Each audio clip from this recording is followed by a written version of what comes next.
おいおいおいおい、待て待て。Hey hey. This disclaimer is important, please listen throughout. Here's a new series that I'll be doing. Purely a one shot on rare ships. If you're not a multishipper, please click away. Anyway, this series is 16 plus, so please, if you're a baby, be self-aware and know what not to do. Like, I beg you. Please don't do what you're not supposed to. Anyhow, I've decided not to make each video too long cause it's exhausting, and writer's block is a disease.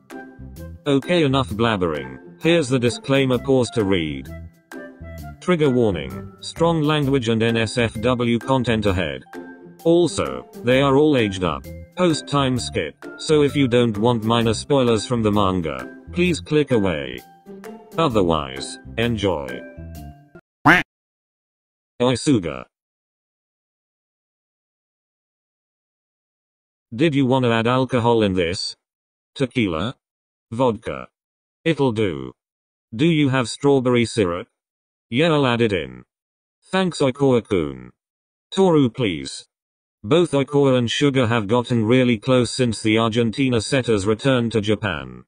And now they pretty much meet each other almost every day to de-stress, since Sugar is having a tough time with his students as a sensei, and Oikoa's knee injury made a comeback and is now recovering from it. Here we go.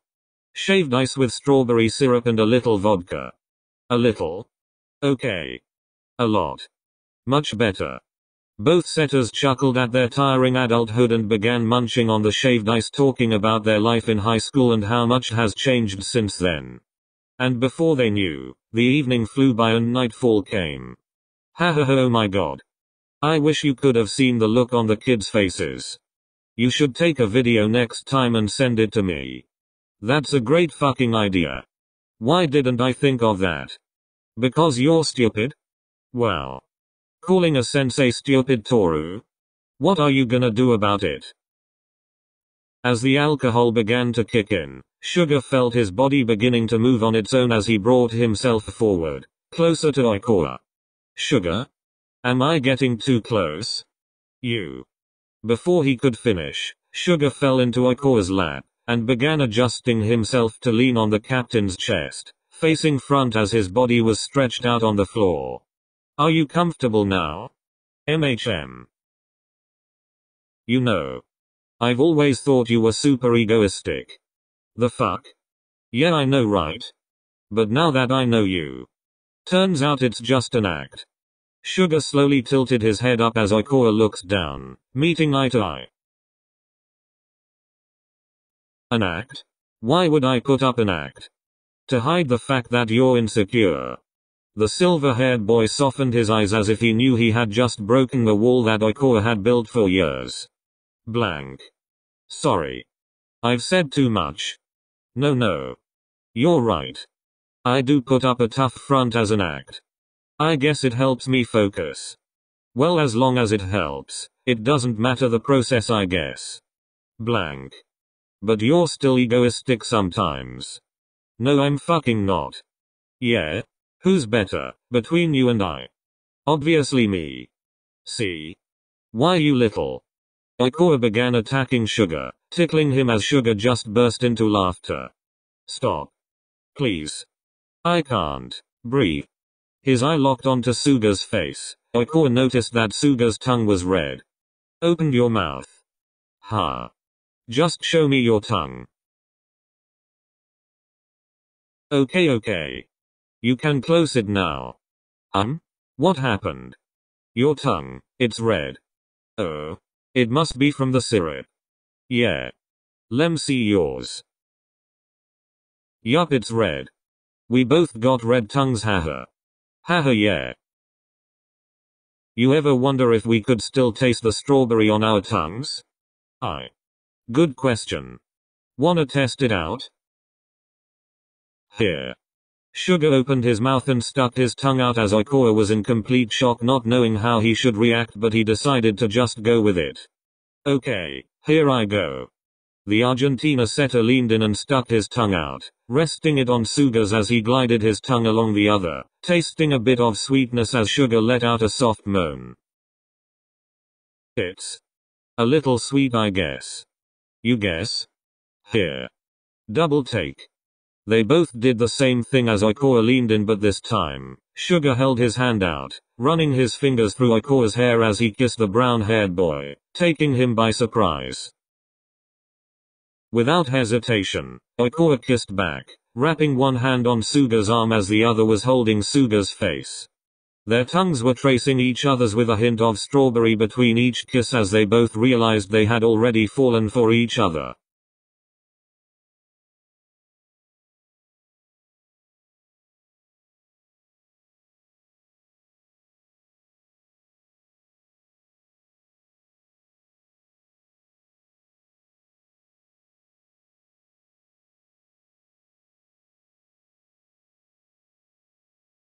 Tsukihina.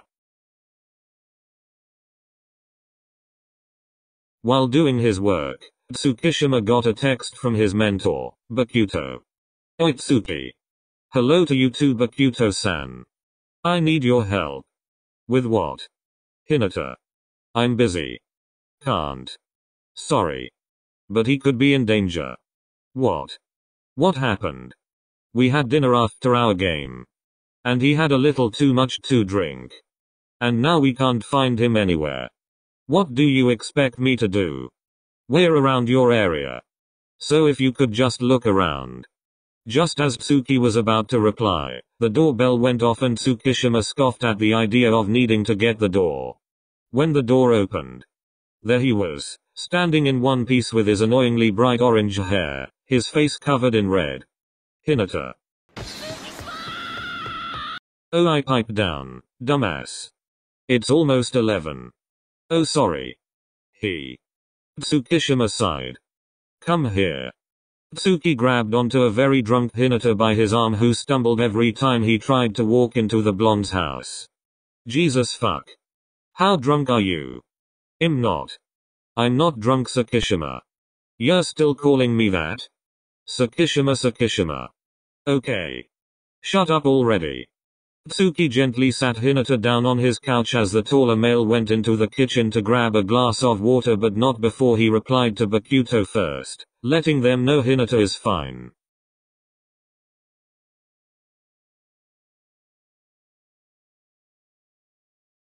Here, drink some water. Hinata grabbed the glass with both his hands and began to down the drink as he simultaneously spoke into the glass. Anyway. How are you even this drunk today? Every time we have a Karasuno meetup, you drink fine. Hinata mumbled into the glass. Oh, I drink first then talk. I can't understand you. Hinata downed the last sip that was in the glass before pulling it away and setting it on the table. I said I don't know. Okay, well. You just sit there and sober up. I'll send you home when you're not so drunk. If you need anything, just call me. I'll be doing my work. Tsuki stood up and walked towards the dining table that wasn't very far off from where Hinata was, sat down and continued doing his work from where he left off not long ago. The blonde jolted at the sound of Hinata's voice coming from right behind him, shocked that Tangerine had followed him without making a sound. What the fuck? I told you to sit down and rest. But I'm not tired. TCH. Whatever. Just sit down. Hinata made his way to the chair across Tsuki, sat down as the blonde sighed from exhaustion and began working.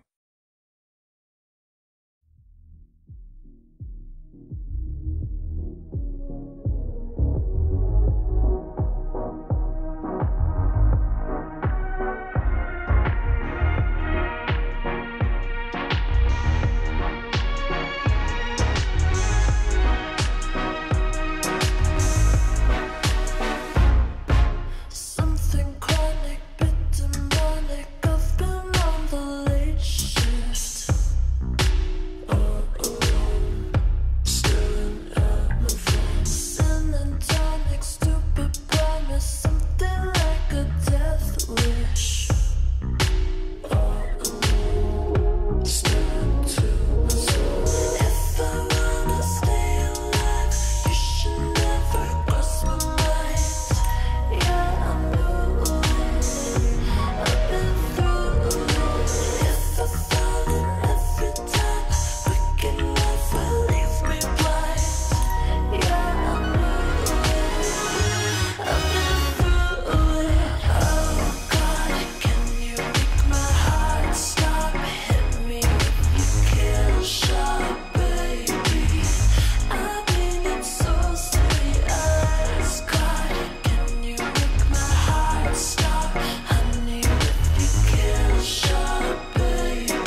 Someone stop me. Right now. Please. Sakuaka.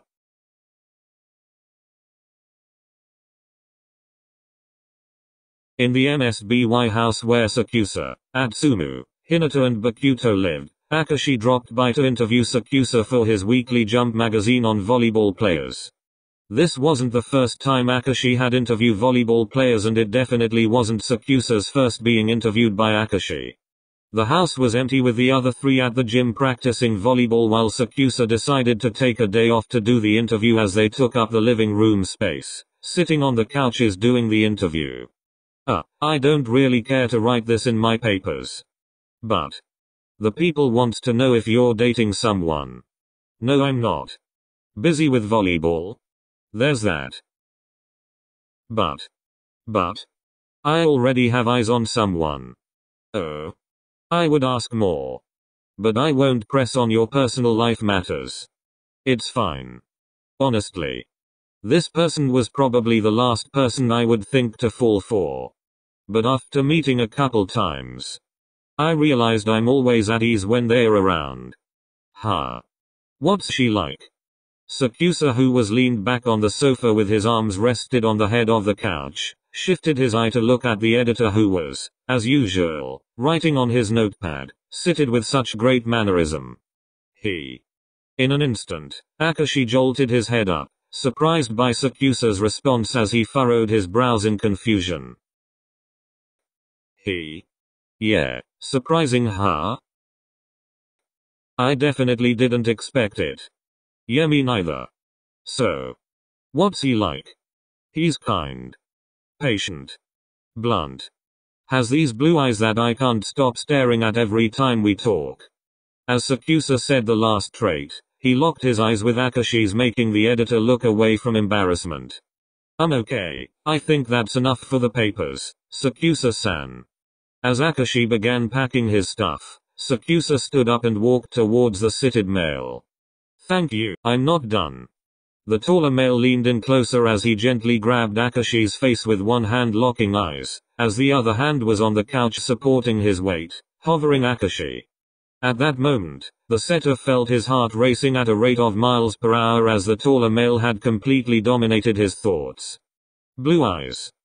Calming voice. Well-mannered. I could go on and on with the list. You really adore him, huh? I do. The only editor I'm willing to give up practice for an interview. Right? KG. At the sound of Sakusa calling him by that name, his mind went blank as the spiker leaned in closer, their faces now in close proximity. I wouldn't know. Who you're talking about, Sakusa-san. I'm looking right at him. Before Akashi could respond, Sakusa pressed his lips onto Akashi's, taking the setter by surprise. Almost immediately, Akashi kissed back without hesitation as he stood up to swap places with Sakusa. Breaking the kiss temporarily, Akashi pushed Sakusa onto the couch before he got on top, wrapping his arm around Sakusa's neck, straddling the spiker. Whoa.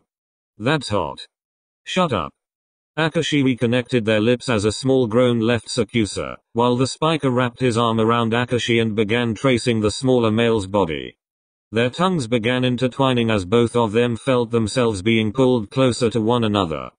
Akashi gradually traced his lips away from Sakusa's and began trailing soft kisses down to the spiker's neck. If you keep teasing me like that, I won't be able to hold back. Sounds like a you problem. Sakusa scoffed at Akashi's remark and wrapped his arm around the smaller male's thighs before lifting him up. Akashi felt himself being lifted, immediately wrapped his legs around Sakusa's torso while tightening his arm around the taller male's neck. Sakusa-san. I warned you, Kiji. While carrying Akashi like it was nothing, Sakusa began walking towards his room. Whatever happens to you next is not my fault.